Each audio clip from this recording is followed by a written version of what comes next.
անցյալ և նոր կյանքի։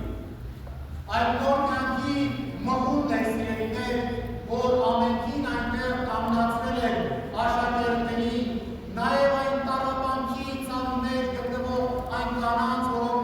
Տիրոջ առաքելության ողջ ընթացքի Սուրբ Աստվածածի հետ էին և նաև սպասավորում էին Տիրոջ հետևորդներին և աշակերտներին։ Եվ այդ վկայության մեջ, սիրելիներ, շատերը